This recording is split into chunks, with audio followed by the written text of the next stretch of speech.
Hello, hello, hello. Welcome in. This is Birds of a Feather Podcast with your boy Q City. Your boy Charles Bravado. And this is episode 99, Pat and Pinnix. Yo, this was a loss, 24-23 to the New England Patriots. But I'm not going to lie to you. Wasn't the worst loss in the world to me. I thought, maybe after I looked at the tape or I would feel bad. I honestly do not. I think it's because I changed. Yeah, I changed my expectations of the season. but Taj, we're gonna start with you. How'd you view the game? It's kind of like you. It's just like I'm still disappointed we lost. I wanted to win, but it's like it didn't ruin my day or it's not ruining my week. Because I don't really feel like that was a bad loss. The Dolphins did that to me. I'm not gonna lie. The Dolphins lost ruined my day. Yeah. It ruined my week. Oh, they ruined your week. You was mad for days. I was, and I didn't let that go. But the past loss didn't bother me. It did not bother me as much. So this, because like I'm really just proud of how they fought back because when it was 21-7, I thought like, yeah. And it's just like I feel like what's lost in this is how well Penix responded. Like, and Drake London had a great game, but Penix played some good ball. Somebody that you said talk about responding. The defense responded. Somebody that you said, Jalen Walker. Yes, it looked great in the game. Bro, when you go back and look at the film, this man had the game of his life. You understand me? Pierce can't say the same, but we could talk about that later. You ain't got to do that. Jalen Walker. Hey, hold on. You can big up him without mentioning the other guy. You ain't got to do that. You causing division. No, it's not division. It's just this wasn't one of his best. But what was the purpose of saying that? This wasn't one of his best games. What was the purpose of saying that? He not benched per se, but his second half snaps was down. He's a rotational guy. He played, but what was the purpose of you hyping up him and then James? Not so much. Like, what was the purpose of that? Because there was not have a great game. Because the thing is, you didn't do that to nobody else on the D line, but you singled him out. Well, they're high-profile rookies. It is what it is. No, and he's the crown. No, we're not doing that. Jalen had the game of his life. It looked amazing on film. He was winning that matchup versus Will Campbell multiple times. Dog walking him. Yeah, even when he wasn't getting home. So that's James Pierce was getting held a lot, but yeah. I mean, the whole Patriots O-line was hold, but it's good old Foxborough refereeing for you, right? Like people talk about, we'll get to the clap. That we'll get to that, but like it was refreshing. It was very refreshing to see this be the game that we put on film after 2 weeks of really mediocre football, for lack of a better term. I'm not gonna really count the Niner when it's mediocre. I mean, that's still a quality team. Could they perform better? Absolutely, but I'm neutral on that one. I think we were close in that game, but I can't say that the offense this week looked way better than it has. Pinnix's last win was the Commanders. The offense looked pretty decent, pretty good. But the Commanders might be cheeks. That was his last win. Yeah. Pretty sure it was the Bills. We played the Commanders after the Bills, didn't we? Oh, we played the Bills, and then we went Niners. Yeah. So his last one was the Bills, and that was a Bijan crazy game. Yes, it was. Yeah, because then we went to San Fran and basically got the Bijan game put on us by Christian McCaffrey. But the offense didn't look great against the Niners. It looked absolutely putrid versus Miami, but Penix wasn't playing. If you take Penix's last 4 games, he's put together a body of work. Yeah, this is his 11th start. 7 touchdowns, 1 interception, completing 62% of his passes. Got 1,300 yards. Right around, and he has 1. He's got 2 turnovers because it's 1 pick and 1 fumble. So, like, on the season, he has 8 touchdowns, 3 picks. I mean, I wish the touchdown number was a lot higher, but I'm satisfied with the picks. Because, like, he's throwing over 200 yards a game. He's averaging, like, 240 yards a game. Yeah, and he's got nine total touchdowns, 5 total turnovers. I'm completely fine with that 11 starts in, especially because those turnovers are, like, 2 of those turnovers are fumbles. And, like, not that I'm happy that he's fumbling the ball or anything like that, but, like, though, to me, those are random. Fumbles are fluky. Because you can fumble and, like Bijan, your ball hits your knee and, you know, the other team pounces on it. Bam. Yeah, you got a lost fumble. Or you could be like Drake May, who literally just dropped the ball in the pocket and then laid down on it. And it's like nothing comes of that play. You know what I'm saying? Well, so he actually, like, Drake May has a lot of Josh Allen to him in more ways than one. Boy, early Josh Allen too. No, not even early. That's like last year, like the last couple of years with the fumbles. Josh Allen will fumble. He's gonna fumble. And like throwing the ball, he's a little more safe. When I tell you, he had so I have a Patriots fan pretty close to me in life, and we were talking back and forth. He's trying to talk some smack about the win, and I was like, y'all scored 3 points in the second half. First off, y'all scored 3 points from 2 minutes and like 30 seconds left in the second quarter on. Y'all scored 3 points. That's 1. 2, Drake May made 1 good pass in the second half. 1 along the sideline to Stephon Diggs. Other than that, Deacon Dunk and patented Josh McDaniels pick play to end the game on JD Bertrand. That wasn't even a pick. I looked at it. There was no pick. He didn't get touched. It looked like a pick play. He didn't get touched. He didn't get touched, but like they ran toward him. It was he didn't. It made him read. It was, bro. It was 2 slants and a flat route. He didn't get touched. He was like, but like that wasn't a pick. He just played bad football. Yeah, I'm not because calling it a pick when he got caught up in the pick. He didn't even get touched. He ran into a ghost and like, oh. Well, he tried to avoid, like they ran clearly at him to run a pick. He avoided it. The thing is, he avoided the wrong way anyway. Yeah, it wasn't his finest play, and we'll get to him. That's not a pick. That was just bad football.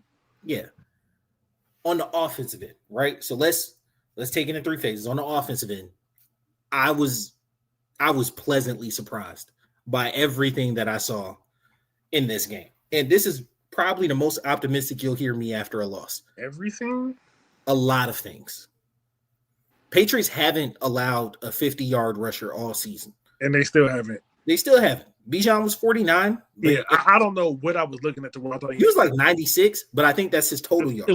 It glitched out and showed me the total. So yeah. 96 was his total, right? So he was right up under 100 yards all purpose. But, you know, with a run defense that stout and having to lean on your young quarterback on the road, Pinnix delivered for you multiple times. He did. I didn't have a problem with Raheem's coaching, going for it decisions. He didn't make a challenge, but like his going for it decisions, his no-goes, I didn't have one problem with that. Surprisingly, Zach Robinson's run pass mix, I wish we would have. I think I texted you this, and through the flow of the game, running a bit more on second down, right? Just to make your third downs a little bit more palpable, because early in the game, Bijan was averaging around 4 yards a carry. So, like, if you don't get what you need on first down, you run on second, then you're in a 3rd and 6.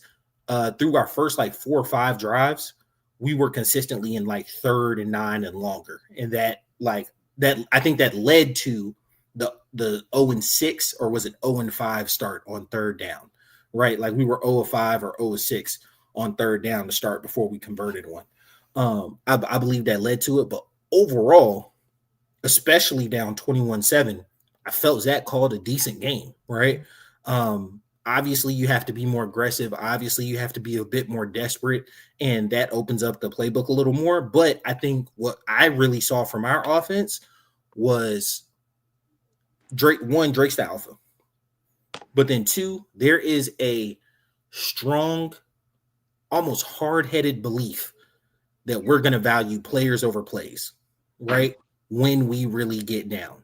And if that's the philosophy that we're going to keep, and I think we saw it to an extent in the 49ers game, because like the cornerback said, we've seen this on film. Are they actually going to throw this? But it's like, I believe in Penix and Drake. So like, yes, I'm going to motion Drake over to this side. I'm going to run it out on fourth down. I expect him to catch it.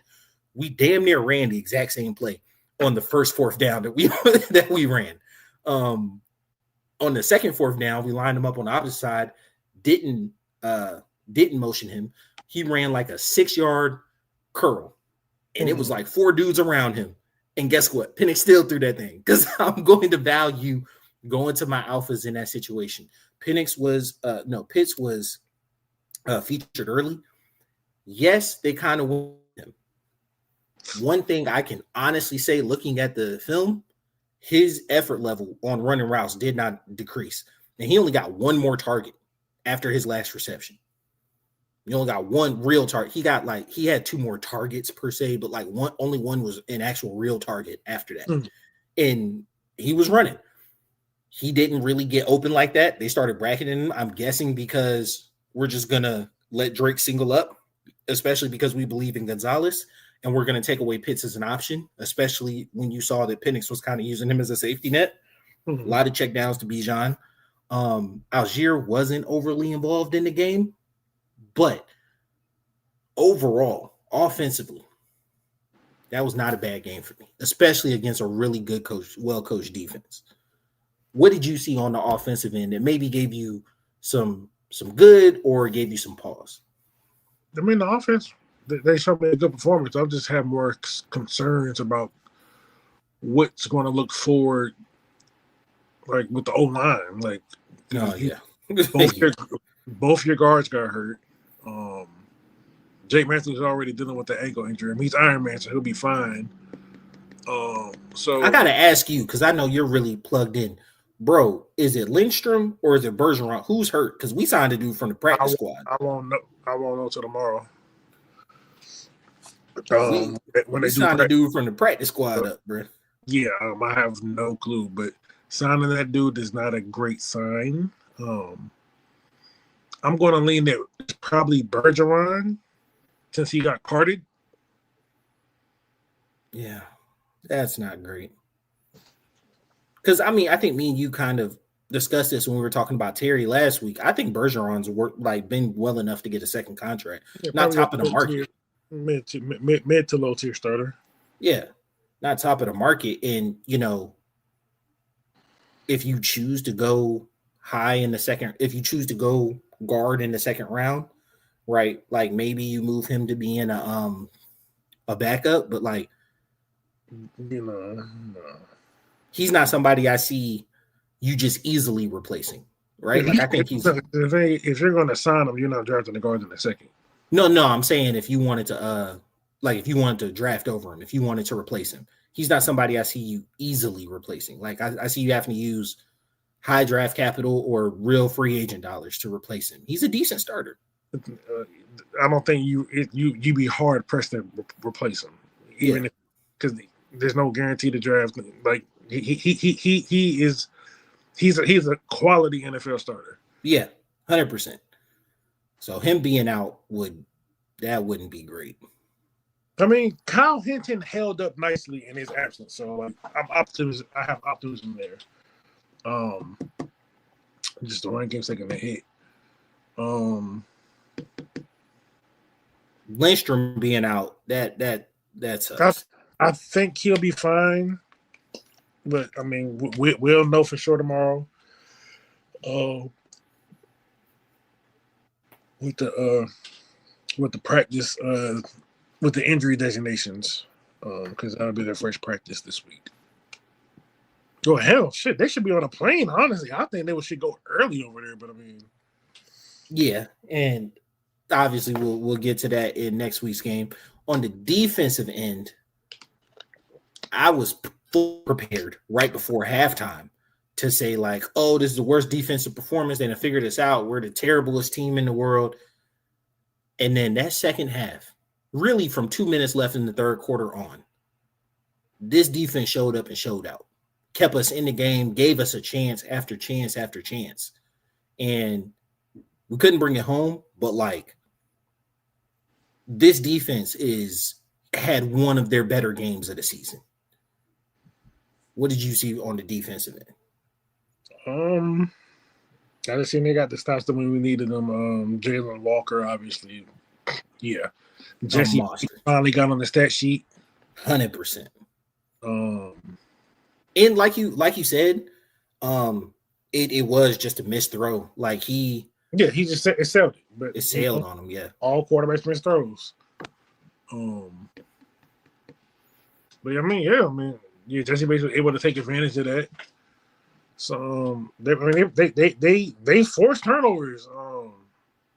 I can't be mad at them because it's just when you look at it like from the spectrum, because I think the Falcons made history. We're the first team in NFL history. It may not be the first team, but it is definitely notable. We won the turnover battle. No. If you're saying what I think you're saying, teams in this situation were 66-0. Yeah. Go ahead. So we were 2-0 in the turnover differential. Mm-hmm. Had 6 sacks. Mm-hmm. And one time of possession. Yeah, one time. Like we literally dominated everything except for third downs. We were 1 for 10 on third downs. Yep. Teams in that situation were 66-0. It was like 2 other things, and I remember looking at that and one of the comments being like, "Nobody but the Falcons." Falcon way to lose. That ain't nothing but the Falcons. Yeah, nothing but the Falcons, and it's not a lie. It's one of those things where it's like, damn. And I don't know. Maybe I would come and be like, yo, damn, if we can't win this game, what game are we gonna win? But I think, like I spoke on, my perspective has shifted, right? And I think another part of my perspective shifting was the special teams, right? So we missed a field goal. Couldn't take the game into overtime. To be honest with you, had we got in the field goal range, I don't know if he would have trusted him to make that kick. If he would have made that kick, if it was a fifth, we'd all be drunk. You know what I'm saying? The return game was pretty decent for a good bit of the day. Nothing to write home about, but they didn't put us in bad field position situations. But John Parker Romo was cut, right? His dead cap. Yes. His what's it called? People were talking about, oh, we signed him to a 2-year deal. Like, bro, it's a rounding error. Like, yeah, like it's fake money. I promise it's okay. We lost no money doing that. Zane Gonzalez. All right. So, not in non-injury designation. How many times teams have made the playoffs cutting 2 or more kickers in a season? Probably not a lot. It's like 15%, bro. It's like 15% of teams ever make the playoffs once they cut 2 kickers. Right. And like special teams is one of those things where it's like it's such a small part of the game, but it's such an important part of the game. Right. Like once you're kicking, because we also like let go of our long snapper on the practice squad. We let go of another piece of special teams, but we're kind of overhauling that position. Right. And it's Band-Aid fixes, to be honest with you. Our kicking game is just not there. And that's just what it is. And if you don't have a kicker, if you are literally missing a third of your team, you're not going to have a great season. Are you going to eke out some games? Absolutely.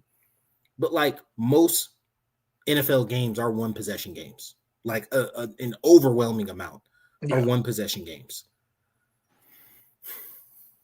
Your math is going to be off because you're going to get 6 points instead of 7, or you're going to swear you have 3 points in the bag and then you don't.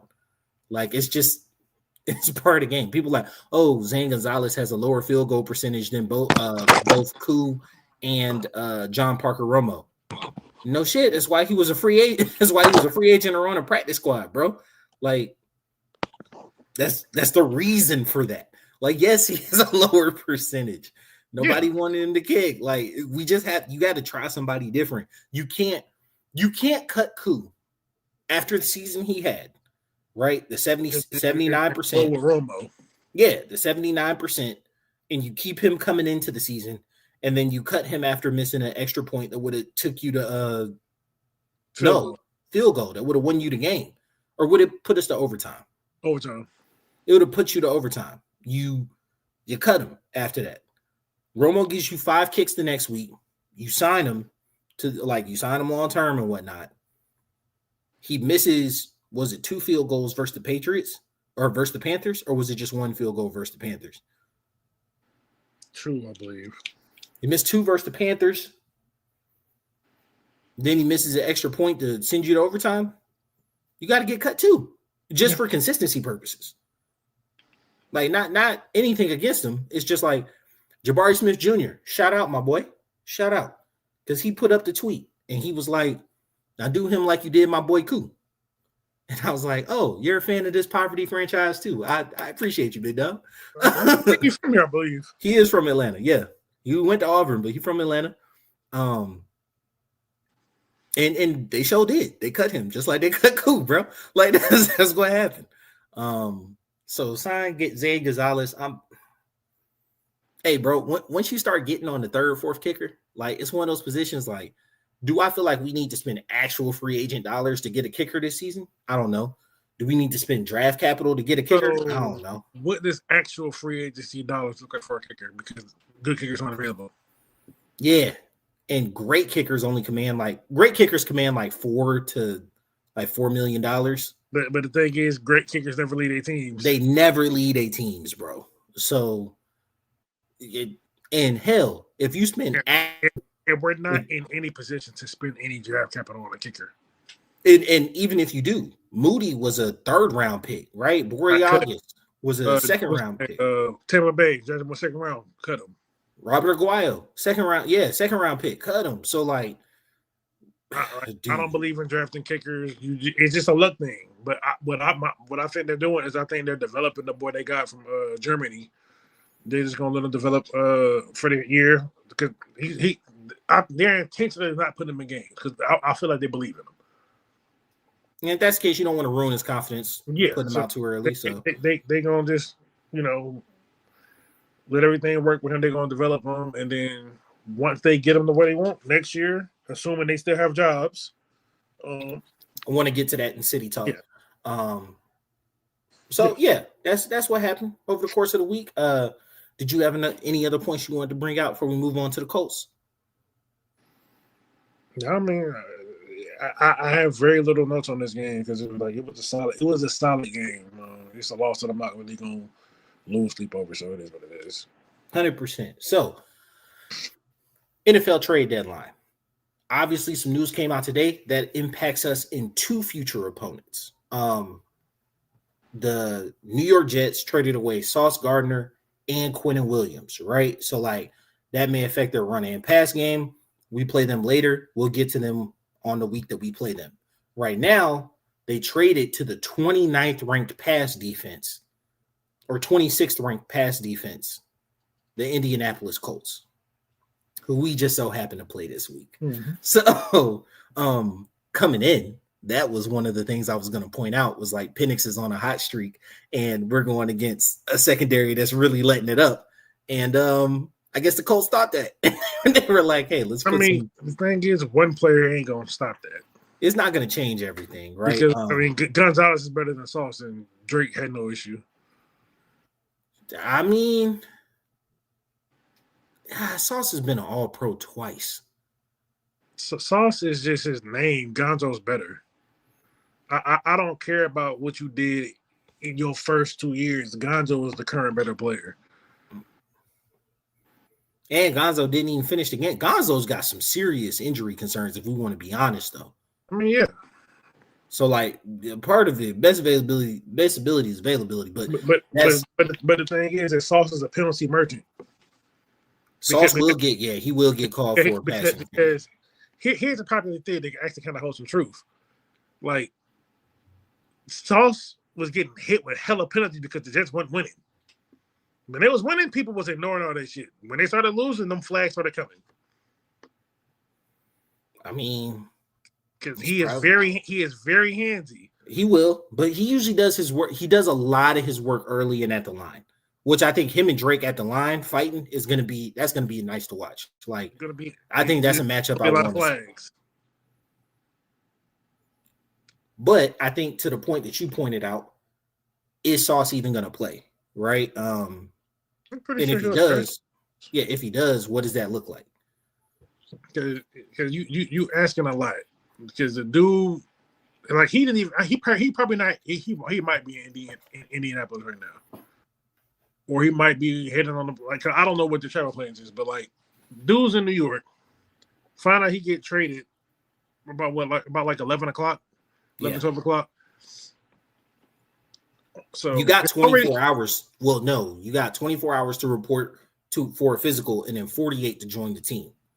Yes, so like, depending on how quick he get this done, like, he could be practicing tomorrow, but you asking a lot to do that and then hit the international flight, and do they got his passport and all that stuff? Well, he was just in Europe earlier this year. Yeah, but do they have his passport and stuff? Because they got to book all of that. That's a lot to handle last minute. I mean, it's not a lot. People get paid for this, so it's not. He got the credentials to get over there, obviously, but there's just a lot of stuff involved. So you got to go to your first game with the new team in the same week, and you got to go to Berlin. Germany. It's Berlin, Germany. Yeah, it's Berlin. Yeah. But yeah, that's a lot. So he don't know none of the plays. Just like, oh, hey Deutschland, you guys listen to the pod. Appreciate y'all. I'm guessing because you knew the Falcons were coming this season. So shout out to my Germany fans. Oh, I didn't know what the word you was talking about. Deutschland, it's whatever. Anyway, don't worry about it. 9. Anyway, that is a lot. That is a lot that you're asking for somebody. And then another point that you brought out, they would have to probably, it's not like defense is super complicated, right? But like, there's certain looks you probably aren't going to be able to give when you have somebody brand new in that you're relying on a lot. Sauce, he travels when he wants to, but like, no, he don't travel what he wants. He travels when the team wants him to. Yeah, like for the most part, he's fine standing on one side. I think it would be interesting if he played. I just want to see the matchup between him and Drake. I think that's going to be fun. I want to see that. Drake can't work. Oh, of course not. Of course not. Especially after the big day that he had. If you look at the Colts offensively, what problems do they present? They are running the ball. And if you want to say in the first half specifically, something that absolutely killed us was our inability to stop the run. Now, as Taj corrected me on early in the season, one of the points that we talked about where we was going to stop the run on the way to the pass, right? On the way to pass rush. Well, we're not stopping the run, and that's not putting us in pass situations. Teams, the last 3 teams have really been able to control the game by running the ball on us, right, for extended periods of time. I'm actually kind of worried about Jonathan Taylor coming in because he has been on a ridiculous pace this season. I don't see us being able to stop him, but can we make it difficult for their offense? Their receiving weapons are right? And they just lost one. So 4th receiver. So yeah, it's what are we really looking at? Obviously, this is a run-powered team. Daniel Jones, I'm not overly worried about his mobility because we have shown multiple times this season we can handle mobile quarterbacks. He gets out moves a bit, but he's doing most of his damage from the pocket this season. I mean, he does run. We've handled mobile quarterbacks pretty well this season. I mean, we have. I'm just saying it ain't nothing. It ain't nothing to not worry about because I mean, we haven't got overly killed by mobile. Hell, the quote unquote immobile quarterback was the one that killed us, Mac Jones, with his late scramble. Like Baker. I mean, all these quarterbacks got their runs off. Like even Drake May. Drake May, Josh Allen. It's just they don't want to run, but it's just like Daniel Jones in terms of athleticism is in that Drake May and Josh Allen combo. So it is something to be wary of at least. It ain't nothing to say I ain't worried about it. Honestly, since Baker broke that big one off, and who was in the hole and missed? It wasn't Bowman, it was the other one. Because we came on the pod and talked about it. Just missed Baker in the hole, and Baker like got a big runoff. Since then, we've done a pretty good job of containing mobile quarterbacks. Josh didn't have any super big runs on us. Drake didn't have any super big runs. Now he busted the 15-yarder. That's what I'm saying. You break the pocket and get out there. All right, cool. But just like Baker had like a 30-something yarder on us, we haven't even allowed that. Mobile quarterbacks have not been our issue this year. Just saying, it ain't never nothing to say you not worried.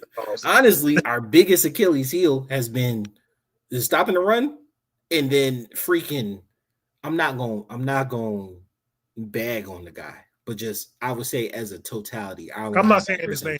I'm not giving him no airtime on this podcast. Like our linebackers in pass coverage has not been the best. The less pigmented, the less pigmented Guardian Cat Bandit.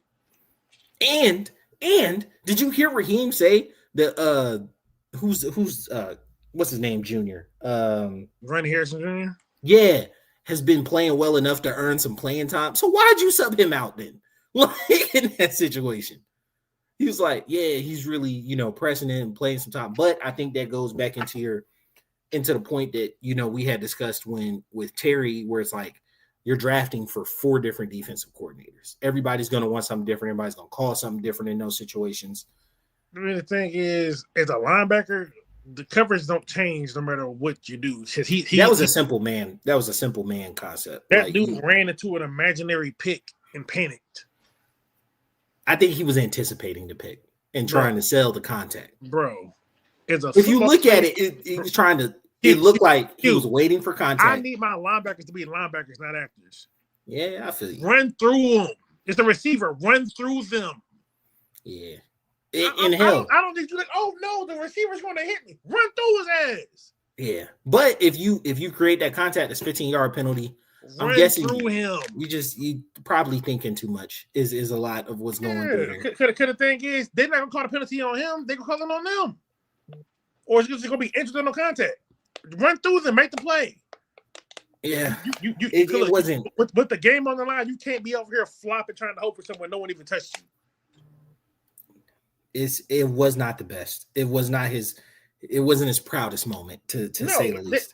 Call a spade a spade. It was piss poor. Yeah, Divine Diablo. We need him back with a quickness. Troy Anderson apparently had his leg amputated or something. Braylon Trice, he's a pass rusher, but he ain't hitting the field. We don't know what he is. We ain't never seen him in a game. I mean, that's facts. He probably is a lockdown freaking pass coverage, but I couldn't tell you. Man, he might be the best killer man for all we know, because we ain't never seen him play. So. Yeah, couldn't tell you. I know we spent a 3rd round pick on him. And the thing is, it sucks because it's not even his fault. Yeah, no, it's just, bro, just bad luck. But what's your prediction for the Colts game? I expect them to play good, so I want us to win. I really do. I think we can win. Mm-hmm. But I'm gonna go Colts 27-24. I was going Colts 27-20. Yeah, actually. I I think not being able to stop the run is kind of showing itself as a little bit of an Achilles heel. Missing Zach Harrison has kind of shown itself a bit. He was really, really good against the run early in the season. He hadn't been there. It's kind of showed up a lot. Just as much as Devon Diablo not being there, showing up in the pass game. So, injuries come into place. You miss your guys, and sometimes next man up. And that's not saying people are bad, but sometimes next man up just doesn't give you the same tools that you need to go against people. I mean, they weren't started for a reason. Yeah. Honestly, with Zach Harrison healthy, I of course get bodies on the line as much as you can or whatever, but I don't necessarily feel like you have to. Dorless has played well. He's a little bit more of a pass rusher. It seems like, per se, he works a little better in the pass game. Who's the other one? You got Harrison, Dorless. We drafted him early. D tackle. I'm looking at him in my head right now. Rook? There goes. Rook. Rook is showing up a lot in the pass game.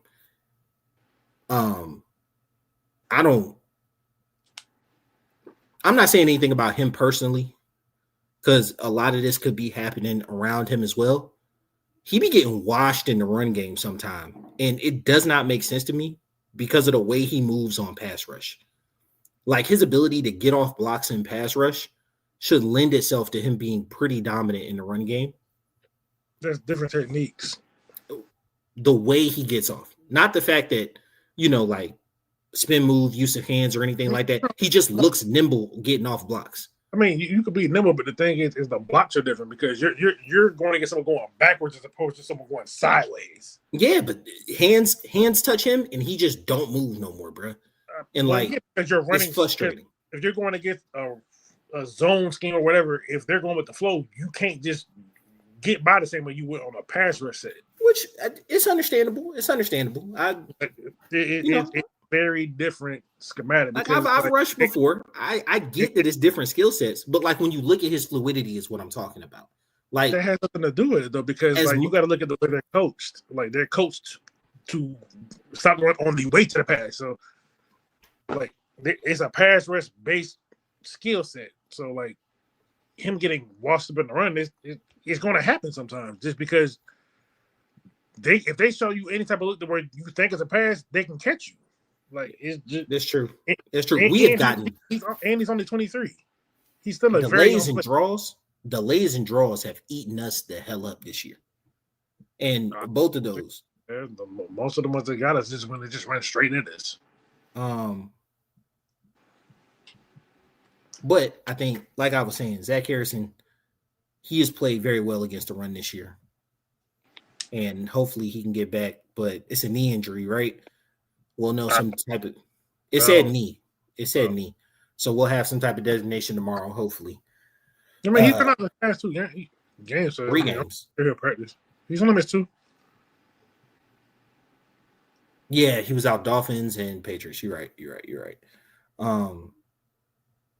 But yeah, ultimately, I think it's 27-20. But like I said about moving my expectations, I think that this season is all about making sure that you have the guy at quarterback. You know that you have a dog at wide receiver. You know you got one of them ones, top 3 running back in the league at running back. Shore up your offensive line. And hell, your offensive line not being great may answer the question even more. But make sure you got the guy at quarterback. Make sure this is who you're supposed to have. And once my mindset kind of went toward there, not that you don't want to win games. Of course you want to win games. But like you said what? You said what? You got cut out. You said once your mindset went to what?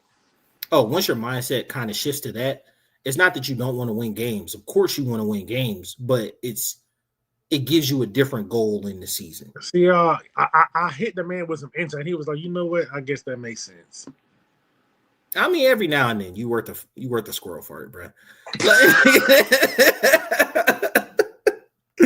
All right. So going on to in division, we had some divisional moves. So the Saints 1-8 on the season right now. They moved Raheem Shaheed to Seattle, That's but just there's scary. Seattle is finna be a problem, bro. Ain't no finna be. They already are. Yeah, Seattle is the whole NFC West. Honestly, is looking kind of scary. That boy JSN and Cole. Did you see the route release he hit boy with? Hit him with the dude went that way. He was like, "Hey, we still score this, so it's cool." I say, boy, you could have drove a truck through the amount of separation he created. He almost got 1,000 yards. I think he's at 958 right now. That's boy different. That boy different. Yeah. This season, best wide receiver. Yeah, he's the best wide receiver this season. Is he the best wide receiver in the league? I have a hard time with Jamar Chase and Justin Jefferson.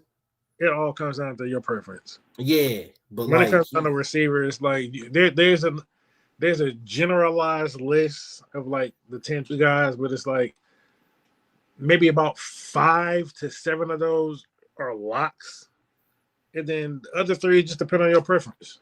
Yeah, he's moved in the lock category. Yeah, you don't mention best receivers in the game without mentioning him. Then third in the division is us, 3-6, or 3-5. Not gonna count that on us. 3-5, lost to the Patriots. Carolina, 5-4 right now, with a win against the Green Bay Packers. If you listen to the betting pod, you'd have made some money because Taj called that one. I only called 2 of them. The other 3 was wrong. But hey, look, take your wins. But yeah, you called that one.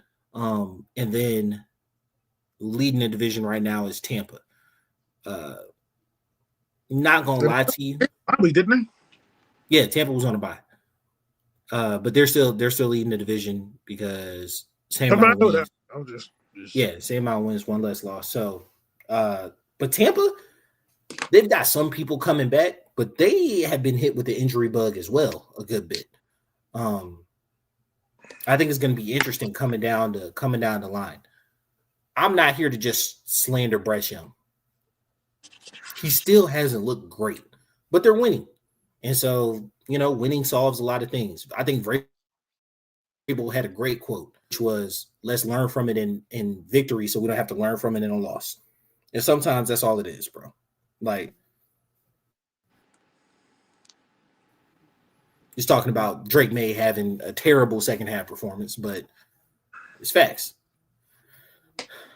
So now I wanted to get to City Talk, right? And I really only have one topic to discuss, unless you got something else, Taj. But I feel like this will take us all the way through. It was, but it all kind of puts into one conversation, right?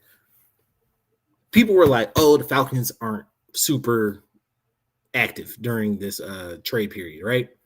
And I think that speaks to the fact, as a GM, if you don't have a lot of security, it can push you one or two ways. You can be ultra aggressive because I ain't going to be around to see if this goes bad, or you can be ultra conservative because I don't want to make the move that costs me a job.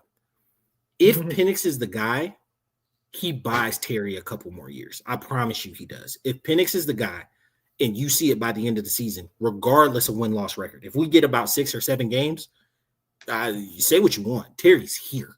You understand? Because that means you picked the quarterback of the future, and you built a good enough team that he can build upon it. So at the very least, you get next year.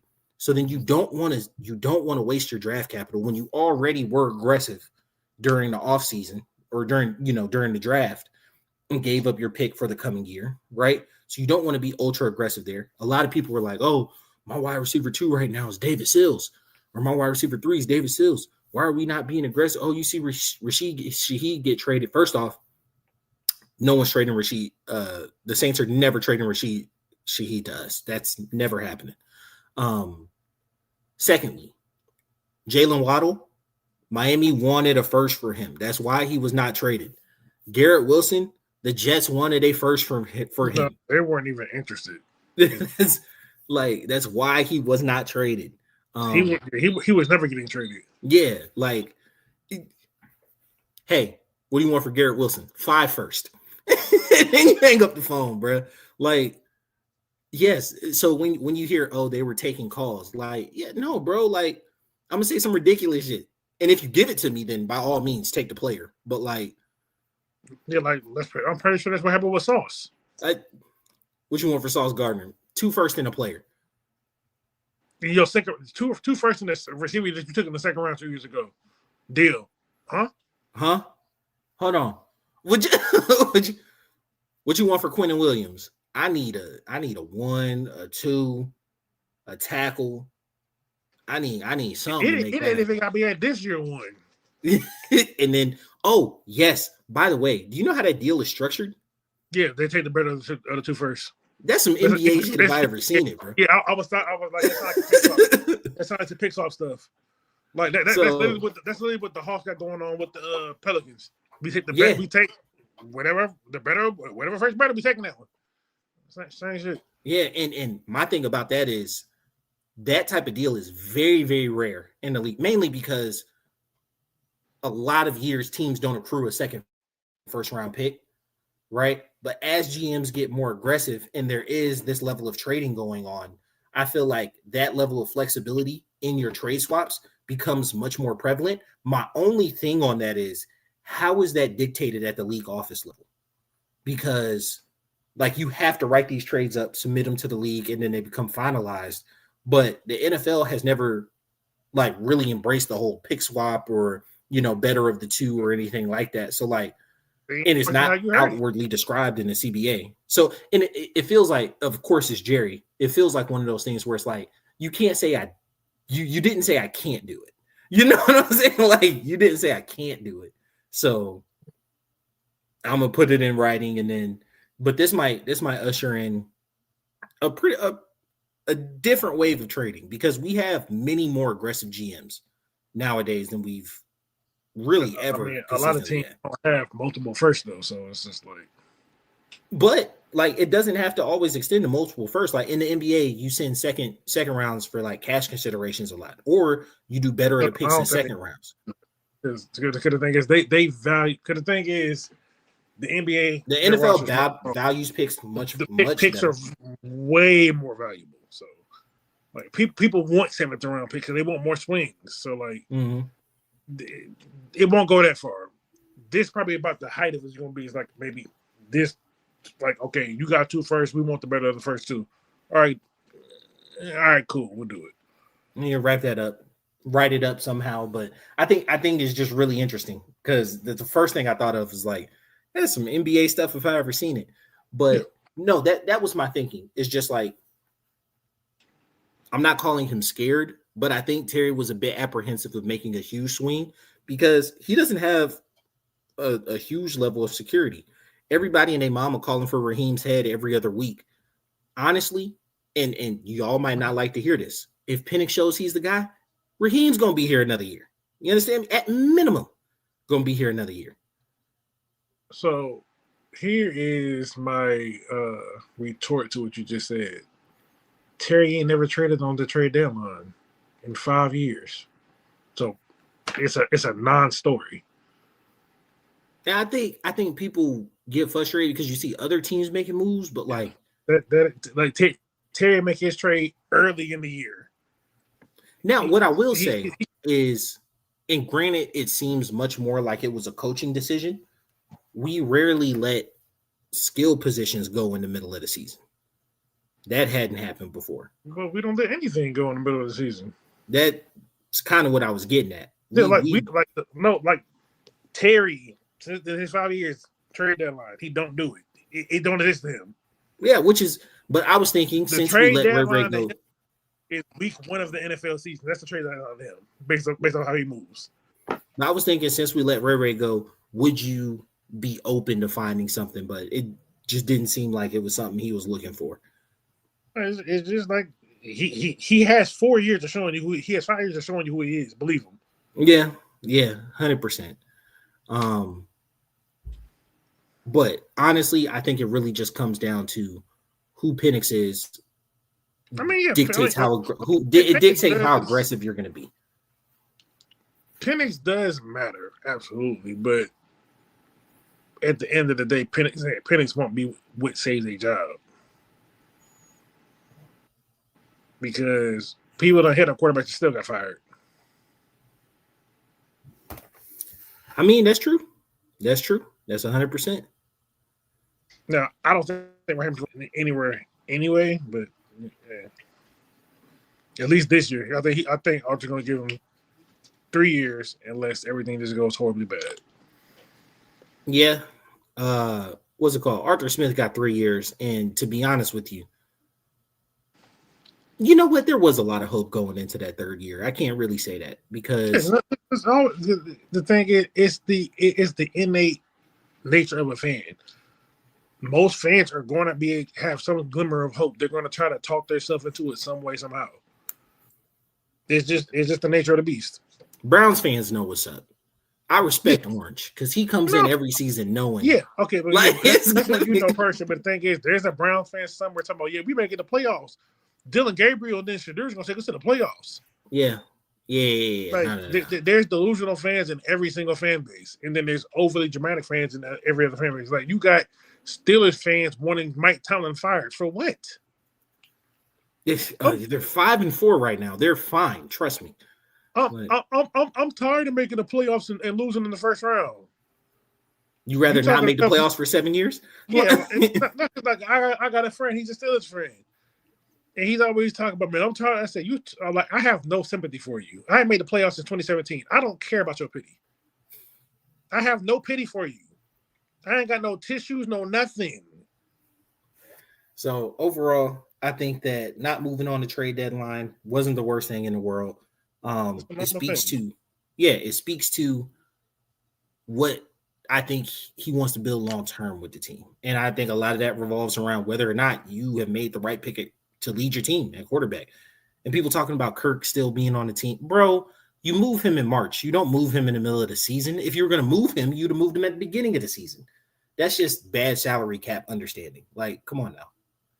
Because you would have paid. That's just someone gave you a good pick for it. And, if somebody wants to if Cincy was going to give you a 3 or a 4 for Kirk before they did Flacco. Any pick, honestly. But yeah, but if they were going to give you a 3 or a 4 for Flacco before he got injured, all right, before they chose Flacco, all right, absolutely. Obviously, you do it now.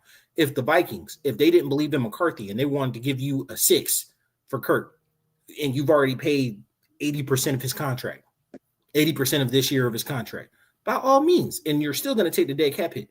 But like moving him at any point in these first 9 weeks was still going to incur you the same dead cap that you were going to have back in March. And the only difference now is you paid 80% of the contract, so you might as well keep him for the season. I mean, if nobody's going to give me a draft pick, I'm taking the draft pick. But it worked out that way, so it don't matter. All right. You guys follow us on all social media platforms at BOAF Media. I appreciate you guys. We're on to Berlin. We'll be going live after the game. Stick around for tonight around 8:30 Central Time. Was at 9:30 Eastern Time for the live reacts for the Hawks. I'll be there. So I appreciate you guys. As always, hit the DMs or hit the chat, and we'll be available to answer anything in City Talk. It's been your boy Q City. Your boy Ty Bravado. We out. Peace. Hey,